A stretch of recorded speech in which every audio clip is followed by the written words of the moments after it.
part 2 of learning about salaries. So in our last video, we looked at the post-tax salary of salary, hourly, and commission jobs. Okay.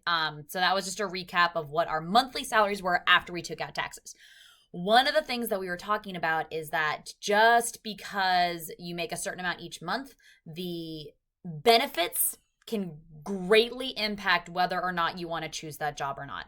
And this is something that like a lot of people do not get about income, is they choose a job because maybe it had the best hourly wage or it had the most money, but then there's no benefits. So much of your big kid jobs revolve around what your company can provide you in terms of benefits. Okay. So that's why we're going to look at the take home salary and how it affects each thing. So the salary job is going to have health insurance that's given to you at $65 a month, which is an incredible deal as far as health insurance. Typically, it's a lot more than that per month for health insurance. Retirement plan is $200 a month. The life insurance is free. It's paid for by the company. We talked about this in the last unit, or actually unit 2 talked about what life insurance is. Remember that life insurance is if you died unexpectedly, then your family would get some money. It is literally insurance on your life or not. But so here life insurance is paid for free by your company, and you are given 15 days of paid time off per year. Okay. We're going to talk about PTO in a minute, but you can see these other ones. I'm not going to repeat them. You're capable of reading. You can see that the health insurance goes up, so the benefits are not as good. You're paying more in your retirement a month, and same thing with life insurance. And you'll notice you're getting less and less time off as the jobs go up. So you're making more money, but you're not getting as much in benefits. Okay. So that's kind of changing out. All right. Let's talk about what PTO means, paid time off. Okay. So paid time off can be used for sick days or vacation days without you losing income. Typically, a lot of companies will just put it in a bank. So there's not a difference between vacation days and sick days. It's all PTO. It's all the same amount. Okay. But so here's the example. If you did not have any PTO and you took a week-long vacation, you would lose income for an entire week, which would mean you would have a week less of income in your paycheck. But if you have PTO and you use it, then essentially the company is paying you for working even if you're not working. So you don't lose that income. So we're talking about budgeting. And so if you figure out what your monthly budget is, you'll know, you get $2,200 a month. And let's say you took a week off for vacation, you use your paid time off, you would still get $2,200 that month. If you don't have any PTO, then your paycheck is not going to be $2,200. It's going to be less than that, which could affect you being able to pay your rent and utilities, etc. Okay, so let's talk about Coffee's plan and determining these 3 things based on these benefits. So Coffee knows that he's taking a week off, so 5 days, a work week in December to visit his family, and another week off 5 days in June for a cruise.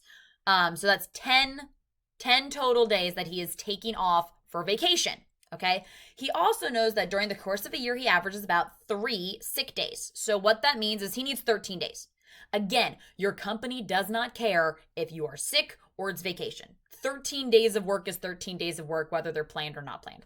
So it seems kind of ridiculous of trying to plan sick days, but you do need to account for, well, what if I did get sick? How often do I typically take a sick day off? So Coffee says he's going to need about 13 days. All right, so what does that mean in terms of our actual budget? So I filled in, you can see, let me scroll up a little bit, our 3 incomes from before.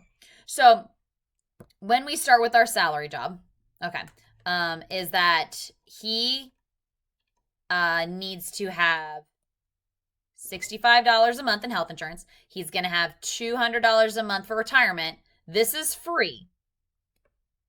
And he's given 15 days. So for the entire year, he gets 15 days. He only needs 13 days. So here's the good news. He has extra. So the only things that get taken out, so he has $65 for health insurance. Oops, I went too far. So minus 65 for health insurance, minus 200 for retirement. I'm even going to write, you don't need to write this, minus 0 for his life insurance, and then minus 0, no extra PTO needed. All right, so what that's going to put us at is the $2,105 minus $65 minus $200 means that he is going to be making $1,840 for his take-home salary. And that's an important phrase that I want us to understand. That is what is going to go into the bank. Okay, so you can see this process as we scroll back up to the top here, right? Straight up salary, straight up salary was $3,125, okay? But then we took out taxes, which got us to $2,105. Then we took out our insurance and other benefits, and we're down to $1,840. If you do not account for those things, your budget is going to be so unattainable. Okay, so you have to understand how all of these things factor in. So let's talk about hourly. Okay, now we are going to have $125 in health insurance, $200 for retirement, $35 for life insurance, and this company gives him 8 days of paid time off. Okay, but we know based on his vacation and sick days, he needs 13. So he needs 5 more. So he needs 5 more days. 5 more PTO days. Okay, so let's figure out how we're going to determine what that is. But let's come down here first. So he's going to have $125 for health insurance, so minus $125 for health. He's going to have $200 for retirement. He is going to have $35 for life insurance.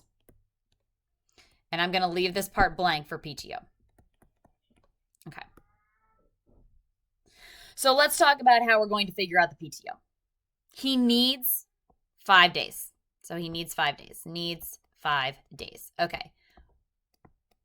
If we don't account for these 5 days, in one paycheck, he's going to be short 5 days. He's not going to be able to pay his expenses. So let's come back to, well, what is a day's work for that job? Well, we already figured that out. Right here. We know, oops, I just scrolled through it, $212 per day. Okay, so now let's come back here. And we go, okay, $212 times 5 days. Okay, so 212 times 5 means he needs $1,060 to have saved up for PTO. Okay, so we know that. If you try and take $1,000 out of a single monthly paycheck, which is what we're trying to figure out right here, there ain't no way you're going to be able to afford your expenses. Okay, it's not going to happen. And what people do is rather than taking all of those 5 days out of one paycheck, they're going to split it up over the year and take a little bit each month to save. So what I'm going to do is I'm going to split up that over the year to get $88 to save per month.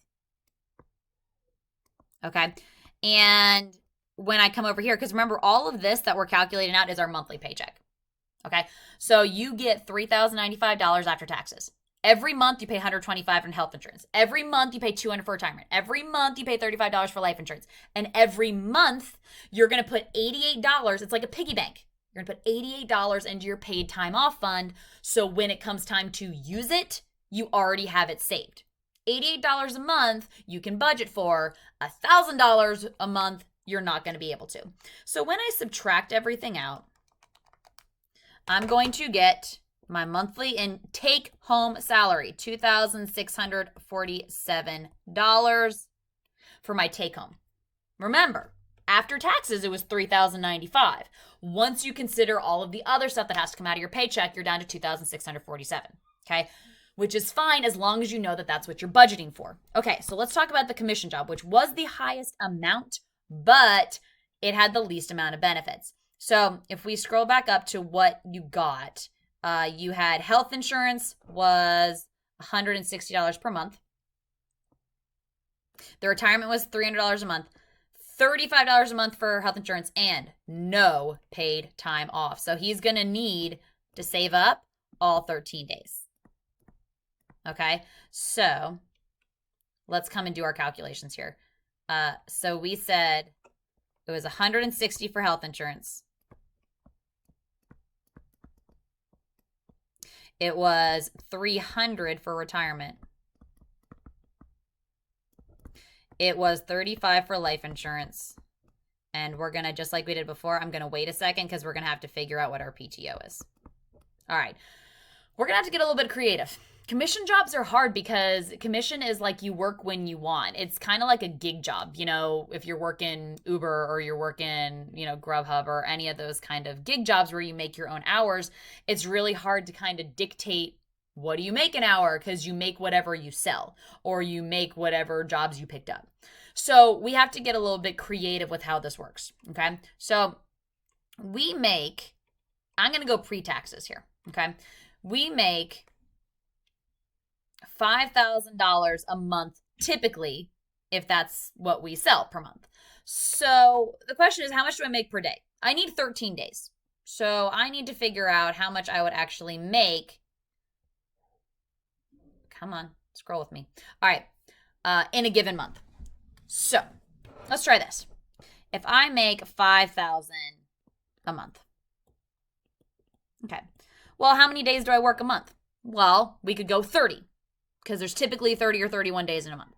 Okay, but do you work every day? Do you work on the weekends? Probably not. Okay, so I probably work 5 days a week.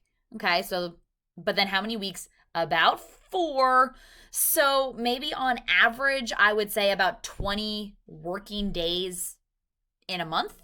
That would be 5 days in a week. And so I think that's, pretty accurate. We could figure out. So divided by 20, and we'll say that 20 working days a month. Working days per month. All right, so 5,000 divided by 20, that would be $250 per day. All right, great. Well, I needed 13 days times 13 means I need to have $3,250 PTO for the year. All right. Definitely cannot take that out of one single paycheck. That would be pretty much my entire paycheck. And then I wouldn't have any money that month. So split up for the year. So again, rather than taking all $3,000 out of one paycheck, we are going to use our piggy bank. We're going to split it up, and we are going to put aside $271 every month. So every month we save $271 for our paid time off. So if I got sick or when I go on my vacation, I'm not scrambling. And where that gets us is $2,601. So big differences from where we started off. Okay, so now if we come back and analyze what do we recommend that he should take and why, well, before we said, if we looked from before, we said, coffee needs $3,000 a month to cover all of his expenses. Okay. Miles is being a dinosaur outside. I don't know if you can hear him. $3,000 a month. Well, this hourly or this salary job, nowhere close. Like, he's not going to make it. So unless he really wants that job, and like we said in the last video, he'd have to take out, get a roommate or sell his car or something. He can't afford his lifestyle $3,000 a month with that. He really can't afford his lifestyle with any of these, which is contradictory to if he thought he was super smart and like, oh, well, my salary for the hourly job, I'll be able to make it. Oh, but I completely forgot about accounting for health insurance, retirement, life insurance, and pay time off. All the big kid things that you need to consider that you don't have to consider in your hourly job right now. Okay? So no matter which job he picks, he is going to have to make some changes in his monthly $3,000 budget. Okay? So as we move forward with finance, now that we understand how taxes and benefits really affect what our incomes are, we can start talking about saving and budgeting and things like that. We can't talk about budgeting for a car loan if you don't actually know how much you make. And that's how people get bankrupt real fast, because they don't actually understand all those extra things that come out of each of their paychecks when they're determining this. Okay, so stay tuned as we go through finance. Now we know how to make money, and in our next videos, we're going to learn how to save and spend that money. Bye, guys.